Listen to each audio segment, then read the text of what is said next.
जो लोग अफोर्ड नहीं कर सकते या जो खुदा न खासा कैंसर या एड्स के स्टेजेस पर हैं, जिनके लिए उनको हेल्थ कवर प्लान मिलना बहुत ज़रूरी है, लेकिन वो इंश्योरेंस कंपनी से इस वजह से उनको वो हेल्थ कवर प्लान नहीं देती कि वो इसको रिस्क समझती है कि अगर वो फौत हो गए तो उनको वो पूरा हेल्थ कवर प्लान उनको देना पड़ेगा।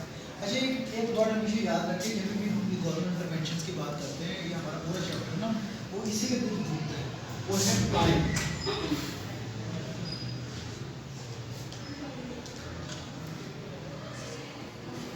से मुराद क्या है? Market power.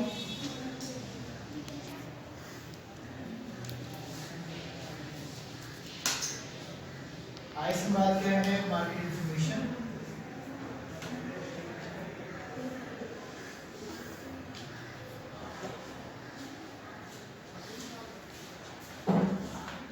और पी से मुराद क्या है? Public provision.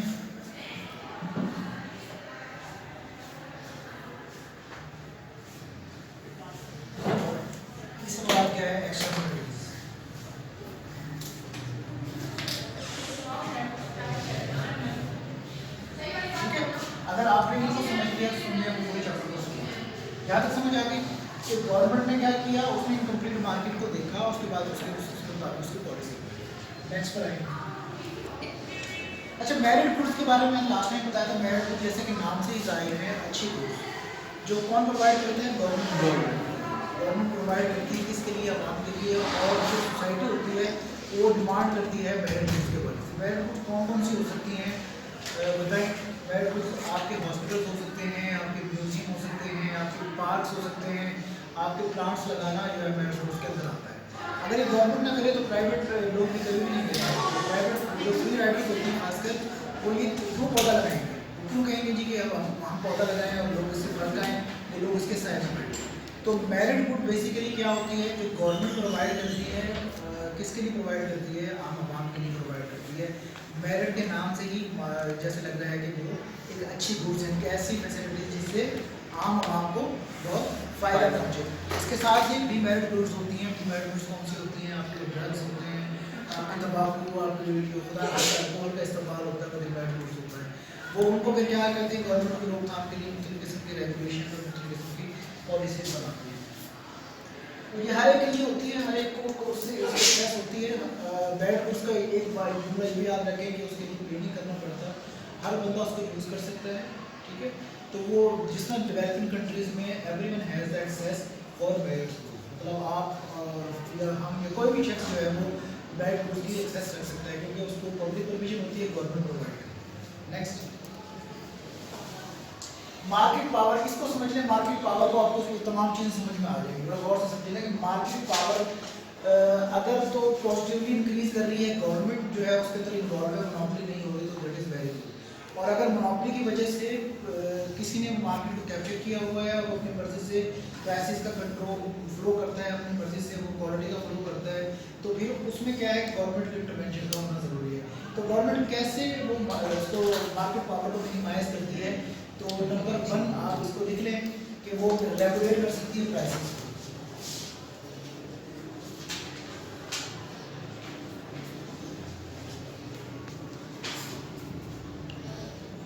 रेगुलेट प्राइसेस से बात क्या है? गवर्नमेंट ये कह सकती है कि प्राइसेस की कम से कम जो है वो लिमिट इतने से स्टार्ट हो और ज़्यादा से ज़्यादा इतनी लिमिट में वो चीज़ें सेल हों, वो सर्विस इतनी कीमत में वो दी जाए। मिसाल के तौर पर आप फ्यूल की अब एग्जाम्पल ले लें कि गवर्नमेंट के अगर अपने उसमें ना रखे तो जो कंपनीज होती हैं चंद वो उसके अंदर अपनी नौकरी की वजह से अपनी मर्जी से फ्यूल्स के प्राइसेस को अप और डाउन कर सकती हैं। तो इसलिए क्या है? गवर्नमेंट नहीं करती है। ये हम क्या करें? हम इसकी मार्केट पावर को मिनिमाइज कर रहे हैं। पहला पॉइंट देते हैं, इसमें हम क्या कर रहे हैं? रेगुलेट कर रहे हैं प्राइसेस। क्लियर? नंबर टू में क्या कर सकती है? लिबरलाइजेशन ऑफ मार्केट कर सकती है। लिबरलाइजेशन किसे कहते हैं? कि आप तमाम मार्केट को ओपन कर देते हैं, तमाम लोगों के लिए, तमाम लोग आएँ और उस मार्केट के अंदर जो है वो बिजनेस करें। उससे कंपटीशन बढ़ेगा, कंपटीशन बढ़ेगा तो प्राइसेस कम होंगे। जैसा कि आप ये देखो कि पहले क्या था कि सिर्फ गवर्नमेंट के जो थे बैंक थे, ठीक है, लेकिन फिर गवर्नमेंट ने मार्केट को ओपन कर दिया। ओपन करने की वजह से क्या हुआ जी? प्राइवेट बैंक्स भी मार्केट के अंदर आ गए। इससे क्या हुआ कि सर्विसेज बेहतर हो गई। बहुत सारे लोगों का मार्केट के अंदर आने की वजह से बहुत सारी नई सर्विसेज की हुई, और जो है वो एक कंट्रोलेबल प्राइसेस के अंदर जो है वो चीज़ें, वो सर्विसेज जो है वो लीक होना शुरू हो गई। तो सेकंड पॉइंट मिनिमाइज करने का क्या है, लिबरलाइजेशन ऑफ मार्केट। नंबर 3 में क्या है, मर्जर पॉलिसी। बहुत सारी कंपनीज ऐसी हों, अगर 2 कंपनीज ऐसी हों जो एक दूसरे को मर्ज कर लें, और मर्ज करने के बाद ये रिस्क हो सकता है कि वो मोनोपोली इख्तियार कर सकती हैं। मिसाल के तौर पर 2 कंपनियाँ जो सेम प्रोडक्ट या सर्विसेज दे रही थी पूरे मुल्क के अंदर, अब वो क्या हुआ कि उन्होंने एक बड़ी कंपनी ने छोटी कंपनी को जम कर लिया, मर्ज कर लिया अपने अंदर, अब वाहिद एक कंपनी रह गई। अब अगर गवर्नमेंट इंटरवेन नहीं करेगी तो हो सकता है ये रिस्क है कि वो अपनी मर्जी से प्राइसेस को, अपनी मर्जी से क्वालिटी को वो मार्केट के अंदर फ्लो करना शुरू कर दें। तो इसका एक एग्जाम्पल आप देखें कि मुमलिक ने वाहिद को जम कर लिया, मर्ज कर लिया था अपने अंदर, जिसकी वजह से क्या हुआ कि वो एक ही जगह से वो डिलीवर हो रही है दोनों की सर्विस, वाले को एक ही सर्विस है। तो क्या है कि मर्जर पॉलिसी बनाई जाती है, गवर्नमेंट बनाती है कि किसी के मर्ज करने के बावजूद कोई मार्केट की पावर को नेगेटिवली जो है वो एक्सेस ना करे और उसको नेगेटिवली ना बढ़ा दे, जो गवर्नमेंट के एक्सेस से बाहर हो जाए और एक आवाम की नजर से भी बाहर हो जाए। तो इसलिए गवर्नमेंट क्या करती है कि वो उसको मार्केट पावर पॉलिसी बनाती है जिसमें वैसे तो कंपनी काम कर सकती है। और इसका एक लास्ट पॉइंट ये हो सकता है कि नॉर्मली नेचुरल मोनोपोली जिसे कहते हैं, नेचुरल मोनोपोली। अच्छा, कुछ मोनोपोलीज ऐसी होती हैं जिसको जो नेचुरली होती हैं, जिनका रहना भी बहुत ज़रूरी होता है। वो कैसे, मिसाल के तौर पर अगर वॉबडा है, वॉबडा को प्राइवेटाइज कर दिया जाए तो प्राइवेट कंपनीज भी अपनी कंपनी लगाना शुरू कर देंगे, ठीक है ना, तो जहाँ उनके लग रहे हैं वहाँ भी लग रहे हैं। ट्रेन का आप रेलवे के नाम देख लें, अगर और प्राइवेटाइज हो जाए और लोग आ जाए तो वो अपनी पटरियाँ वो भी बिछाना शुरू कर देंगे, अपनी ट्रेनें वो बनाना शुरू कर देंगे। तो कुछ ऐसी नेचुरल मोनोपोलीज होती हैं जिनका मुल्क के अंदर रहना जरूरी है। मार्केट को मिनिमाइज करने के लिए जो गवर्नमेंट क्या करती है, वो ये भी करती है कि वो इसको नेचुरल जो है वो उसको मार्केट को रहने देती है। और जॉबलीज क्या होती है, जिसमें जो पावर होती है, ये मार्केट होती है, वो छोटे छोटे बिजनेस से, बिजनेसमैन से वो शेयर की जाती है। मोनोपोली में तो एक ही बंदे के पास इख्तियार आ जाता है, और जॉबलीज की अपोजिट होती है, जिसमें क्या होता है कि बहुत सारे छोटे छोटे बिजनेस, बहुत सारी कंपनीज को मौका दिया जाता है कि वहाँ और उसके साथ उसकी पावर को, उसके बिजनेसेस को वो शेयर करें, ठीक है। यहाँ तक सर हम ये कह सकते हैं ना कि मतलब जब हम गवर्नमेंट लेवल पर, इंटरनेशनल लेवल पर देखते हैं तो कोई मतलब मार्केट में कोई जगह ऐसी है जहाँ पर मोनोपोली एग्जिस्ट करना ज़रूरी है और कहीं पे नहीं, कि जैसे रेलवे और वापडा की आपने एग्जाम्पल दी, यहाँ पर मोनोपोली एग्जिस्ट करती है, नेचुरल मोनोपोली। एंड अगर हम मार्केट, प्राइवेट मार्केट की बात करें, वहाँ मोनोपोली आती है तो वो नुकसान है। सर हॉस्पिटल से रिलेटेड ये हो सकता है कि जैसे अब फॉर एग्जांपल प्राइवेट हॉस्पिटल हो गया, लेकिन उसमें जो है अगर किसी भी चीज़ का अगर कोई पेशेंट जाता है तो उसको जो है हाई कॉस्ट किया जाता है बनस्बत गवर्नमेंट के उस पर, तो ये हम हेल्थ केयर में किस तरह वो करेंगे मार्केट को? अभी देखें ना, अगर मिसाल के तौर पर आप पब्लिक प्रोविजन है, सिर्फ प्राइवेट सेक्टर्स हों, प्राइवेट हॉस्पिटल्स हों, और गवर्नमेंट अपने हॉस्पिटल्स ना बनाए, फिर तो ये हो सकता है कि आपको सिर्फ एक ही प्राइवेट हॉस्पिटल से अपना ट्रीटमेंट करवानी है, और वो अपनी मर्जी से वो उसका ट्रीटमेंट आपसे चार्ज करेगा, ट्रीटमेंट के एवरेज आपसे चार्ज करेगा। इसी चीज़ को तोड़ने के लिए गवर्नमेंट क्या कर रही है, कंपटीशन बना रही है, अपने भी हॉस्पिटल्स बना रही है, लिबरलाइजेशन ऑफ मार्केट कर रही है, वो उनको भी मौका दे रही है कि वो भी आगे काम करे, वो भी आगे काम करे। जो अफोर्ड कर सकता है वो प्राइवेट में जाना चाहता है, प्राइवेट में जो अफोर्ड नहीं कर सकता, ऐसा ना हो कि उसको भी ट्रीटमेंट हाथ हो रहा है ना, तो वो प्राइवेट और गवर्नमेंट से सेक्टर में जाकर वो अपना ट्रीटमेंट वहाँ से करवा रहा है, ठीक है। तो ये अगर और दूसरी इसकी एग्जाम्पल देखें, कंपटीशन एक्ट के तहत बहुत अर्सा पहले जो था ना, एप्पल और माइक्रोसॉफ्ट में आपस में अनबैलेंस हो गई थी।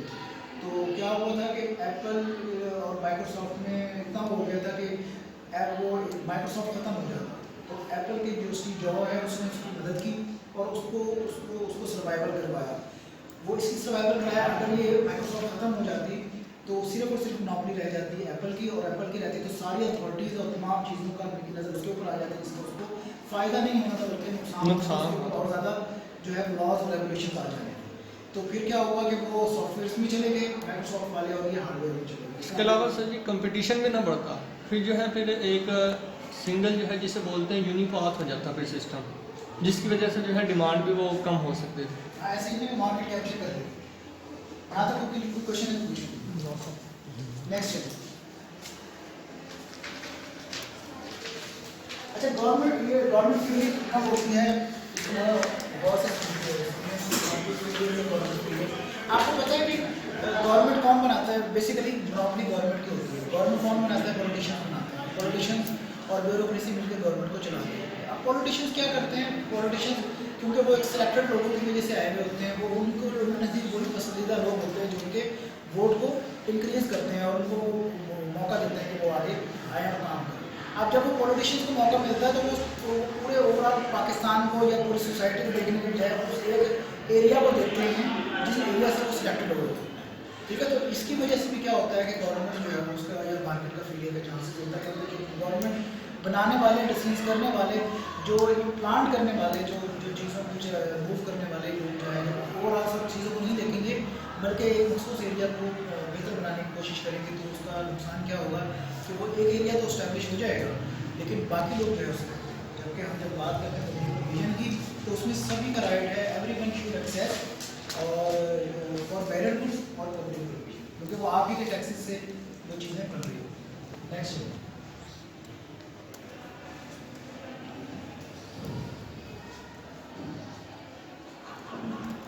ठीक है, यहाँ पे भी बात कर रहे हैं। ठीक है, गवर्नमेंट की नौकरी है और वो क्या करती है, गुड्स और सर्विसेज मिनिमम कास्ट में आपको प्रोवाइड करती है। ठीक है, पॉलिटिशियन से रन होती है जो प्रेफर करते हैं कोई फिक्सर को, कि वो ये नहीं देखते लॉन्ग रन डिसीजन में क्या फ़ायदा होगा। ठीक है, वो कहते हैं बस जल्दी से मामला को हल कर दिया जाए ताकि अगले और जो उनका जहन क्या होता है, क्योंकि 4 साल के लिए पॉलिटिक्स में आते हैं, तो वो उन्हें 4 साल के लिए ये जहन में कोई फिक्सर्स कर रहे होते हैं कि हम जल्दी जल्दी ऐसे कुछ काम कर लें। और अक्सर पॉलिटिशियंस तो ऐसे होते हैं कि जो सिलेक्ट होने के बाद 3 साल गायब हो जाते हैं और लास्ट ईयर में आकर जो है वो जल्दी जल्दी कुछ ऐसे काम कर रहे होते हैं जिससे उसे पिछले या अगले इलेक्शन में उनको वोट मिल जाए। तो इससे भी गवर्नमेंट का एक फेल होने का खदशा होता है। जितना मैनेजर्स, बहुत सारे मैनेजर्स ऐसे होते हैं जो ये नहीं देखते कि ओवरऑल ऑर्गेनाइजेशन तरक्की की, उनको मतलब होता है कि उनकी सैलरीज बढ़े, उनके इंसेंटिव्स बढ़े और उनको ज़्यादा से ज़्यादा बढ़ा। ठीक है, तो असल में ऐसा नहीं होना चाहिए, लीडर्स की तरह उन्हें सोचना चाहिए कि आपको प्रोडक्टिवली पूरी सोसाइटी के लिए जो है अपना रोल बनाना। नेक्स्ट, अच्छा, ये गवर्नमेंट फेलियर्स के हवाले से है, don't have capacity to administrator. अगर आपकी तनख्वाहें कम होंगी तो आपका दिल नहीं करेगा काम करने के लिए, आपकी कैपेसिटी कम होगी तभी भी आपका दिल नहीं करेगा काम करने के लिए, फेलियर होता है। इसमें फिर क्या होगा कि लोग करप्शन की तरफ चले जाते हैं। अब पुलिस का निज़ाम में कुछ बेहतरी इसलिए आई है कि उन्होंने उनकी सैलरीज बढ़ा दी। पहले सैलरीज कम होती थी, ड्यूटी करते थे तो ये क्या था कि वो ज़्यादा चांसेस होता था कि वो करप्शन की तरफ चले जाए। और जबकि ये more often the cause and development countries, वहाँ पर भी ये होता है कि अगर मिसाल के तौर पर बेस्ट डेवलपिंग कंट्रीज और डेवलपिंग कंट्रीज के अंदर जो भी एक कॉम्पिटेंट बंदा है, अगर आप पे नहीं कर पा रहे प्रॉपर तरीके से और एजुकेशन के मुताबिक, स्किल्स के मुताबिक हायर नहीं कर पा रहे, तो उसका इंटरेस्ट नहीं होगा तो जाहिर बात है वो काम पूरी तरीके से नहीं करेगा, काम नहीं करेगा तो उसकी रिसर्च प्रोडक्टिविटी ज़्यादा नहीं आएगी, तो वो भी गवर्नमेंट के फेलियर होता है, एक बड़ा एंड हो जाता है। अच्छा, role of public in private sector depend level of income of the country. अगर मिसाल के तौर पर मुल्क की डेवलपिंग कंट्रीज है, उनके अंदर इनकम लेवल अच्छा है तो पब्लिक प्रोविजन बढ़ेगी। ठीक है, और अगर क्या है कोई कंट्रीज जिसमें health service, health care for all जो है वो सर्विसेज नहीं प्रोवाइड की जा सकती, पब्लिक प्रोविजन उस अंदाज उस लेवल पर नहीं दी जा सकती। जिस तरह मैंने आज भी आपको बताया कि बहुत सारे ऐसे एरियाज हैं, अगर ये बलूचिस्तान और ट्राइबल माउंटेनिंग एरियाज में चले जाएँ तो वहाँ पर आपको हेल्थ और हेल्थ केयर सर्विस इसलिए नहीं मिलेगी। लेस डेवलपमेंट कंट्रीज में 100% जो है वो नहीं होगी। अल्लाह अलहम्दुलिल्लाह हमसे भी बहुत ज़्यादा ऐसे ममालिक हैं जो हमसे भी ज़्यादा पुअर हैं और हमसे भी ज़्यादा उनके पास हेल्थ की और बाकी फैसिलिटीज़ कम हैं। तो ये एक रीज़न होती है कि अगर आपके मुल्क के पास डॉलर नहीं है, आपकी GDP ज़्यादा नहीं है, तो उसका एक हिस्सा आप जो है अपने डेवलपमेंट पर खर्च नहीं कर पा रहे, तो उसका बहुत ज़्यादा एक आम आवाम को नुकसान हो सकता है। आवाम गरीब है, टैक्स नहीं पे कर सकती है। ठीक है, तो वो जाहिर बात है उनके पास इनकम होगी तो वो टैक्सेस देंगे ना। अब एक आप ये डिसाइड कर लेते हैं कि अगर किसी की 2 लाख से 5 लाख तक इनकम होगी तो टैक्स दें, अगर उससे कम होगी तो नहीं देंगे। अगर वो लोग 1 लाख या 50,000 या मोर देन इससे भी कम जो है अर्न कर रहे हैं तो वो हाउ इट इज़ पॉसिबल कि people can pay the tax. उसके बाद जबकि रेगुलेशन इंक्रीज गवर्नमेंट, मैंने आपको बताया था कि गवर्नमेंट के रेगुलेशन के जरिए क्या करती है कि वो किसी चीज़ को वो स्टॉप कर सकती है अगर वो ऐसा समझे कि वो आवाम के लिए वो बेहतर नहीं है। जिसमें मैंने आपको मिसाल दी ड्रग्स की, सिगरेट्स की और अल्कोहल की, तो गवर्नमेंट क्या कर सकती है 2 तरह से वो चीज़ें कर सकती है। जिसमें एक्सटर्नलिटीज़ 2 तरह की होती हैं।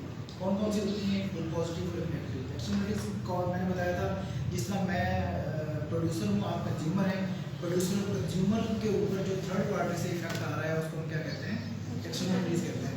नेगेटिव क्या आ सकता है, प्रोफेशनल भी आ सकता है, नेगेटिव क्या आ सकता है, वर्किंग प्रोसीजर्स भी होते हैं, ठीक है। और पॉजिटिव क्या आ सकता है, इसी से इफेक्ट आप गवर्नमेंट का इदारा हूँ, एजुकेशन इंस्टीट्यूट हूँ, आप जो है उससे जो है एजुकेशन दे रहे हैं, उसका इफेक्ट पॉजिटिव क्या हो सकता है, सोसाइटी के अंदर एक अच्छा चेंज आ रहा है पढ़े लिखे लोगों की वजह से, ठीक है। तो ये पॉजिटिव और नेगेटिव एक्सटर्नलिटीज की एग्जाम्पल्स हैं। नेगेटिव में क्या करती है गवर्नमेंट, या तो क्या करती है उसको रेगुलेशन से रोक देती है या मार्केट बेस्ड पॉलिसीज बनाती है। मार्केट बेस्ड पॉलिसीज क्या होती हैं कि पोल्यूशन के ऊपर टैक्सेस लगा देती है। जिस तरह ये है कि चीनी के ऊपर करवा दिया, उसने कहा कि अगर पोल्यूशन हुई तो इतने % आपको टैक्स जो है वो खाद फैक्ट्री को देना पड़ेगा।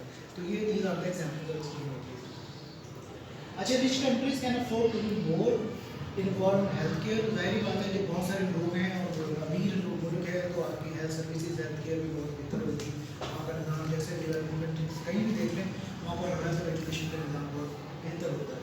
रेगुलेशन में increase government involvement to expand regulation government programs provider और फाइनेंस हेल्थ केयर। वहाँ पर गवर्नमेंट की रेगुलेशन भी ज़्यादा होती है, गवर्नमेंट बोर्ड इन्वॉल्व है, गवर्नमेंट उनको बेहतर बनाने के लिए नई नई प्रोग्राम्स लेकर आती है, नई ट्रेनिंग्स होती हैं, नई नई फैसिलिटीज़, नई नई जो इन्वेंशन होती हैं टूल्स इक्विपमेंट्स के हवाले से, जो एग्जिस्टिंग कंसल्टेंट डॉक्टर्स होते हैं उनकी कैपेसिटी को इन्हांस करती है और उनके लिए जो है वो एक ऐसे स्टैंडर्ड कायम कर लेती है जिस तरह लाइसेंसिंग कहते हैं कि इस लेवल पर आकर आप जो है वो ये सर्विस प्रोवाइड। नेक्स्ट, कंपटीशन का मैंने जैसे आपको एग्जांपल दिए कि कंपटीशन नहीं होगा तो क्या होगा कि मार्केट कोई भी कैप्चर कर सकता है। इसलिए कंपटीशन को एग्जिस्ट करने के लिए, कंपटीशन को चलाने के लिए कंपटीशन एक्ट बनाए जाते हैं, मौका दिया जाता है कि बहुत सारी और भी कंपनीज, जैसे बैंक की मैंने आपको एग्जाम्पल दी, पहले गवर्नमेंट बैंक होते थे, फिर ओपन मार्केट कर दी गई और बैंक आना शुरू हो गए, जिसकी वजह से क्या हुआ कि वो एक कंपटीशन का इन्वायरमेंट हुआ और बहुत सारे लोग आने की वजह से सर्विसेज बेहतर होना शुरू हो गई और हर एक बंदे को वो एक्सेसिबल हो जाती है। उसमें follow more of competitive market, follow more competitive market से बात यह है कि जहाँ पर मार्केट, जहाँ पर मोर देन 2 कंपनीज और सर्विस प्रोवाइडर वर्किंग थे, वो क्या कर रहे हैं उस कॉम्पिटिटिव मार्केट के अंदर कम्पीट कर रहे हैं और कम्पीट करने की वजह से अपनी प्राइसेस भी कंट्रोलेबल प्राइसेस का फ्लो कर रहे हैं, अपनी क्वालिटी को बेहतर बनाने की कोशिश कर रहे हैं और एक आम बंदे को बहुत ज़्यादा जो है वो सर्विस प्रोवाइड करने की कोशिश करते हैं। Rely on financial incentive instead of controls to achieve growth. वो उनका कंपटीशन में क्या होता है, वो फाइनेंशियल इंसेंटिव्स को अपने ज़्यादा फोकस करते हैं। जाहिर बात है, अगर मैंने जैसे बताया इकोनॉमिक ऑफ स्केल में क्या होता है कि जब आप बड़े पैमाने पर कोई चीज़ प्रोवाइड कर रहे होते हो तो क्या होता है, आपकी कॉस्ट कम होती है और क्वालिटी भी जब आप मेंटेन करते हो तभी भी क्या होता है कि आपकी कॉस्ट कम होती है और बेनिफिट इंक्रीज हो जाता है। तो कंपटीशन का एक फ़ायदा ये होता है कि कम्पिटिटिव मार्केट में आने की वजह से बहुत सारे जब लोग आते हैं तो अपनी प्राइसेस को कंट्रोलेबल वे में, अपनी क्वालिटी को बेहतर अंदाज में जो है वो डिलीवर करते हैं और एक आम बंदे की तरफ उसमें आ जाता है कि वो अच्छे अंदाज में जो है वो एक्सेस कर सके और अपनी सेहत को बेहतर बना सके। ठीक है, अब यहाँ तक मैं क्वेश्चन ये अगर किसी जॉब में फाइनेंशियल इंसेंटिव्स ना दिए जाए तो उस पर क्या इफेक्ट पड़ेगा जॉब पर? जॉब में क्या इफेक्ट पड़ेगा, या तो आप अल्लाह हाफिज़ कह देंगे, वो अल्लाह हाफिज़ कह देंगे। जाहिर बात है, आप देखिए बॉस अगर आज एम्प्लॉयर आपको जॉब दे रहे हैं तो वो आपको जाहिर बात है पे करता है तो आपसे वो एक्सपेक्ट करता है कि आप अच्छी सर्विसेज दें। अगर कहीं पर ऐसा हो रहा है, एक सिर्फ एक रीज़न होती है जब हमारे सोशल ऑब्जेक्टिव्स होते हैं, जब हम कुछ डिलीवर करना चाहते हैं अपनी सोसाइटी, क्योंकि हर चीज़ पैसा नहीं होती, बहुत सारी ऐसे ऑब्जेक्टिव, ऐसी सोच होती है जिसकी वजह से इंसान मटेरियलिज्म से निकल जाता है कि ह्यूमन डेवलपमेंट की तरफ। अगर आपके मोटिव्स ये हैं कि आप लोगों के लिए सर्व करना चाहते हैं, जैसे मिसाल के तौर पर गवर्नमेंट ने टाइगर फोर्स का ऐलान किया तो उसमें सिविल्स नहीं थी, ठीक है, तो वो क्या था कि लोग आए और उन्होंने बड़ी तादाद में उन्होंने उसमें अप्लाई किया। तो उनका क्या ऑब्जेक्टिव था, फाइनेंशियल इंसेंटिव नहीं था बल्कि to serve for the society. तो अगर आपका ऑब्जेक्टिव ये है कि आप सर्व करना चाहते हैं तो आपके फाइनेंशियल इंसेंटिव की अहमियत नहीं है, लेकिन अगर आप अपने सर्वाइवल के लिए जॉब करते हैं और फाइनेंशियल इंसेंटिव्स की बेसिस पर आपने अपनी ज़िंदगी को, अपनी फैमिली को चलाना है, तो फिर तो जाहिर बात है अगर आपको फाइनेंशियल इंसेंटिव नहीं मिलेंगे तो you will move yourself and find out another job where you can have a financial benefit. Sir, इस चैप्टर से रिलेटेड क्वेश्चन हम आपसे नेक्स्ट लेक्चर में करेंगे। लेक्चर ओवर है, एक्चुअली से का लेक्चर स्टार्ट है। चलो ठीक है।